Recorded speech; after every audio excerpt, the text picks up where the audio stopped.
Have you ever fallen for someone or longed for someone who doesn't know you exist, doesn't care you exist, or you're in a relationship with this person neglects you, or is even abusive towards you, condescending, critical, contemptuous, angry, cheats on you, lies to you, causes you pain?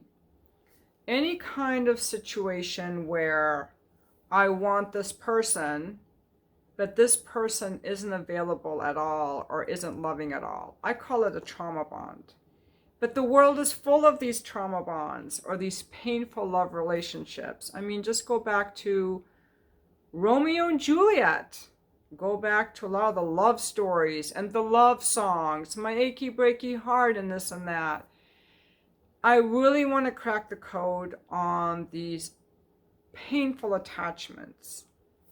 Okay, so on the one hand, I mean, it's this beautiful thing that we long to give love and to love another person, but there's something unhealthy about it, or that causes us so much pain if the person that we're wanting or in relationship with is hurting us. So I'm longing for pain. It's kind of like you're hungry and the only thing you want to eat are porcupine needles.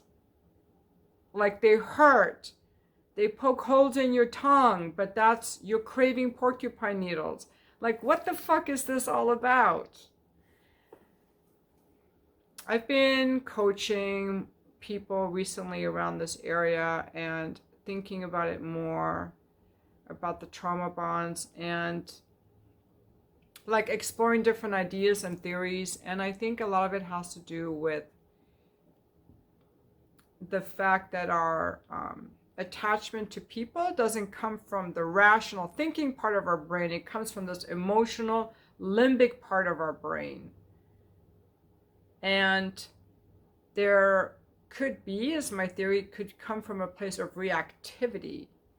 Like I see this person and I react. I project all this fantasy onto this person.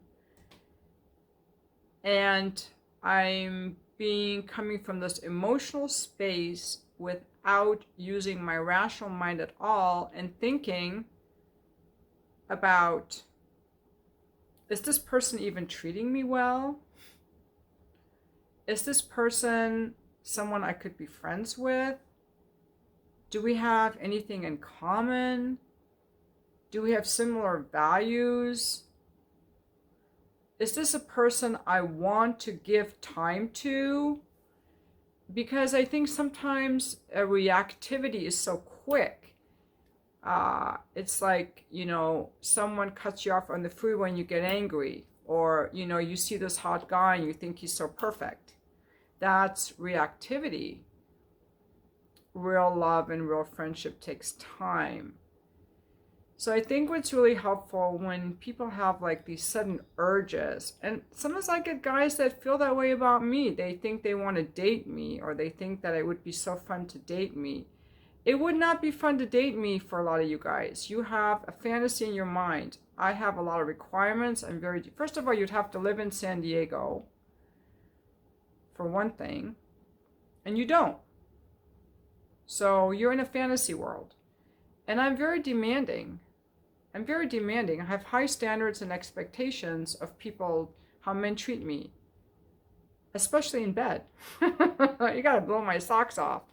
You have to be confident and well-dressed and interesting and have something going on. A lot of you guys that want me, wouldn't even be able to satisfy me in that way. It's a fantasy. I've done the same with other guys. I've had this fantasy about them, but that's from a reactivity, because real love and real relationships are built slowly over time.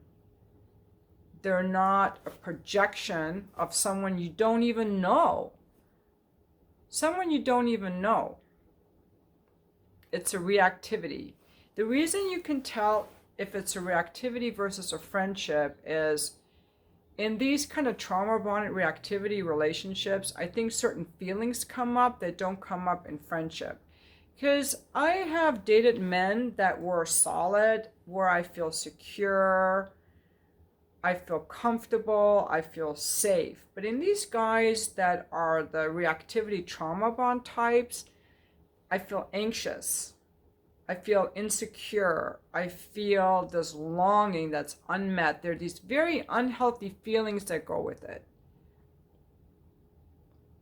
So a good question to ask yourself when you're first dating someone is, how do I feel? Do I feel calm? Or do I feel anxious? Do I feel secure? Do I feel loved? Or do I feel this longing? Do I like this person that I'm meeting, or am I trying to change him or fix him? I think I could help him. Is this person someone that can add to my life, or is this person adding drama and chaos to my life? Start being aware of the feelings that you have and start to notice if your feelings around this person feel healthy or feel reactive. Now, if they feel reactive, that doesn't mean they're wrong for you. I'm not saying they're wrong for you, but that's a place of inquiry to start and to be with those feelings and to comfort those feelings so that you can slow down and see if you really like this person. Women that have ended up in bad relationships will often tell me, oh yeah, we just dated for 3 months or 5 months. We moved in together. I was so mesmerized. He just did everything for me. We met, and then we had another date the next day and another date the next day, and we just moved so quickly, and we just were so happy together, and it just felt so right, and I was so mesmerized. And I'd be like, did he love bomb you? Oh yeah, it was love bombing for sure. When it moves that quick, it could be like an authentic connection of the heart or a karmic relationship. It could be. But it's also could be a trauma bond or a reactivity. Because real friendship and real love usually builds gradually over time. So I'm just saying, like, really be careful about moving too quickly. And I also think another thing to look for is in a healthy dating relationship, you don't feel like you constantly have to text that person or talk to that person. You're able to have a date and wait 3 or 4 days and see and have that space. And then have another date and have that space. If there is no space, that's also a red flag, because there's this anxiety. I have to be with this person. I can't be away from this person. Start to notice. I'm trying to help you guys out here, and I'm just coming up with this in that moment, actually. Because it scares me too that this could happen to me again. I don't ever want this to happen to me again. So I'm trying to figure this out. This lifelong thing of falling for people who aren't good for us is to start being aware of the feelings that you have after you met this person. Start to notice if you think about this person all the time. That's also not healthy. Start to notice the feelings you have about this person. Are they negative feelings, like reactive feelings? I'm scared, I'm anxious, I'm worried, I'm insecure, I don't trust. Start to notice these feelings and be present with these feelings, because these could be signs that you're moving too quick or that this person is activating your wounds and not your authentic love. And I would really encourage people to use their intellect a lot and decide, is this person good for me? I have a really good friend who's taking things really slow with a man she's dating right now. And it's not a coaching client, it's a personal friend. And she's not having sex with this guy at all. She's like, I really want to get to know this person. I want to see if I like this person at all, if I really like this person. Because she says, if I have sex with the guy, then if I like the sex, I just want to keep seeing him because I like the sex and I overlook the other things. She says, I don't want to overlook things anymore. And she's in her 50s now. I think we get wiser with age, maybe. Another thing that's really helpful, you guys, is to have friendships, like good friendships, so that when someone that we date comes along, we can kind of see, around my friends, I feel this way. I don't feel anxious, but around this guy, I feel anxious. So you start to see, the differences between your friendships and your dating life. And it becomes more obvious where those discrepancies are. Another thing I just want to throw out there is that, this attachment part of our brain, I think, comes from two different sources. One is that, spiritually we're whole, but in the world of form, we're not whole. The world of form, the physical form, is separated. We are separated. Physically, we're separated from everyone. Like, I'm separate. I have this body, you have this body, we're separated. And there's a part of us that wants to have a union, that wants to be one. And the thing we have as a baby, we want to be one with our parents, want them to hold us and love us. But then later we really want this romantic partner to love us and to have this union in the world, like in the heart and in the body, to have this union. So I think there's this very natural pull in our limbic system to attach to another person, and in a spiritual sense and in a physical sense, because we like connection.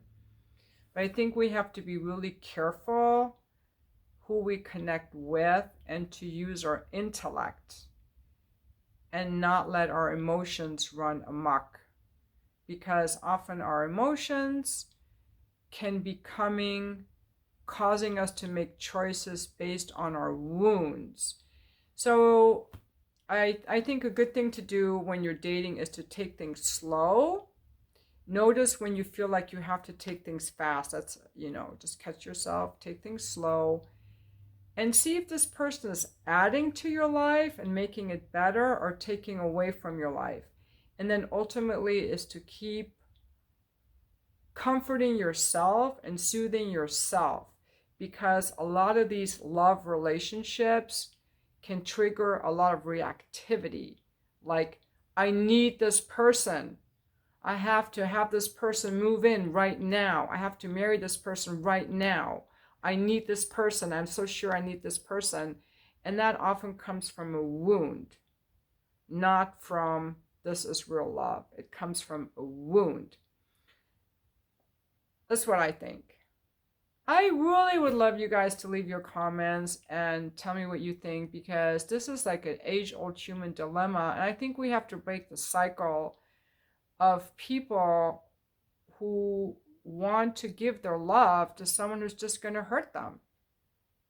Personally, I'm still not over my marriage of 25 years. I haven't been able to get over it. I still don't understand how I was trying to have a good, healthy, connected relationship with this person who was completely avoidant and didn't want that at all.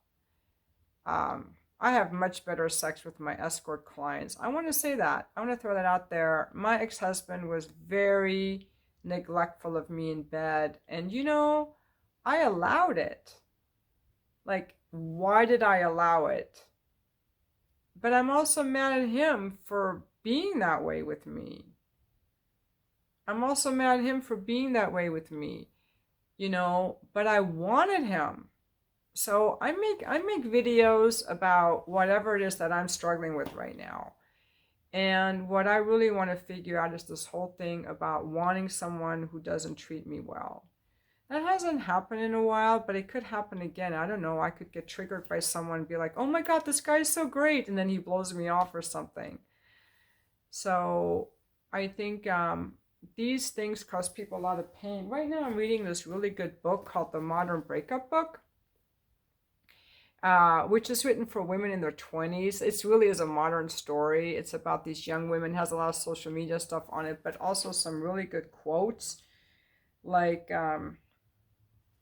I keep thinking about the good times we had. My mind keeps replaying them.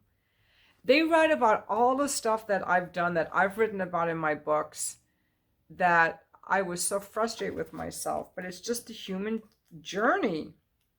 Let me read you guys a couple other quotes. You can follow them on Instagram, and I do follow these people on Instagram. This book, The Modern Breakup Book. We expect someone we like to give us a chance, even though they're not interested. But we don't give people a chance that we're not interested in. Not having closure is the hardest part. I see a beautiful guy holding a girl in his arms. It makes me wonder what's wrong with me. I do wonder how she gets a guy like that to love her so much. I feel like the guys I want just want sex from me. And I love how this book is written, because that part is written in like a notes entry that she has on her phone. And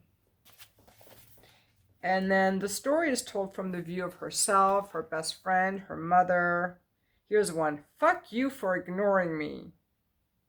I'm sick of random hookups. I want it to work out. Yeah, so, so this woman in the story, Amelia, she really liked this guy, Jay, and she really gave him everything and her heart and tried so hard to work it out. And he was just playing her, and I hear that story from so many women and guys probably too, that I was really, gave this person everything. Now, in the case of guys, I know that a lot of times where they make their mistake is that they're doormats, people pleasers with no spine. They're just they're needy. So they do everything to get the woman, and they're coming from a place of neediness, not from a place of wholeness. And so then the woman gets really turned off and doesn't really want him. It's just gross. And maybe that's our mistake as women too, that we want to give our love to someone who doesn't want it. Maybe we're being needy. Maybe that's the problem. Maybe the way to not form attachments to the wrong people is to be with people that we're as interested in, that we're not needy for them, that we feel whole and want to share ourselves with them rather than needing them and thinking about what they can do for us. I do like this one quote in here. I can't find the page now, but it's something like, I don't want to fall in love. I want to stand in love. I want to be stronger. Because this whole thing of falling in love is more like losing ourselves. And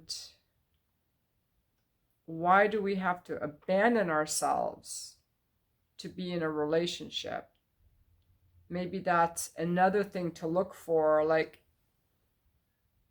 how much am I abandoning myself? And then put your focus on that abandonment part and heal that. Focus on yourself so you don't lose yourself in another person.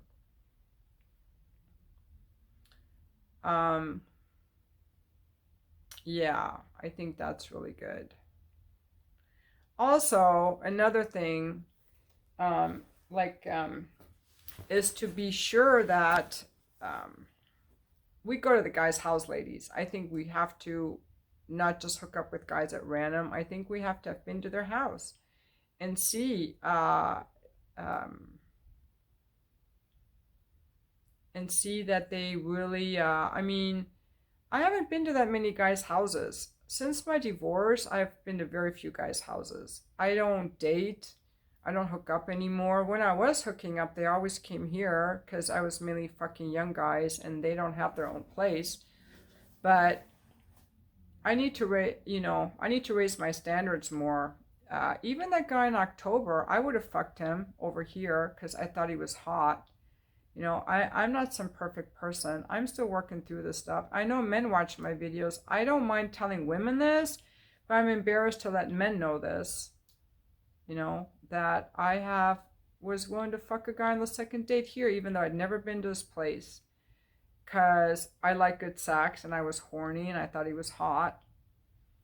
But we have to use some standards. I think it's super important for me. I'm going to make a new rule for myself is I want to have been to the guy's house before I ever fuck him. And before I ever give him my phone number, he can just have my email. I want to have been to his house. I want to see his house. I want him to invite me to his house. First, I want him to take me out, and then I want to go to his house. And there won't be any sex there. I just want to see it. I think we have to have a little bit more standards and not be so, I guess, not be so quick to let people into our lives or to love people, not be so trusting. I think that it's not good to be so trusting right away. That's another thing I want to say. I think it's good to be trusting with children and with dogs, you know, things that are safe. Because people aren't always safe. They have these masks, like Andrew Cuomo and Derek Jackson. You know, these guys walk around with these masks. And fuckboys, you know, who say all the right things, and they have this image. They know how to manipulate their image and be all charming. But we don't know who they really are. They want to keep things moving fast, or they do the love bombing. For those ladies who get into the guys who do the love bombing, I've never had a love bombing happen, that to my knowledge. I don't get guys who want to love bomb. I get the avoidant guys, you know. But anyway, I'm going to wrap up this video. I really recommend you guys get this book if you're into relationships and dating, The Modern Breakup. It's just so good. And please leave your comments if you have any insights about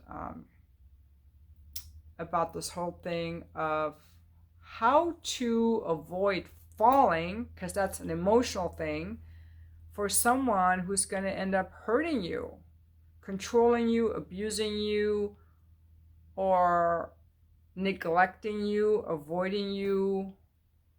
How can we bring more sensibility into our romantic and sexual attachments or attractions?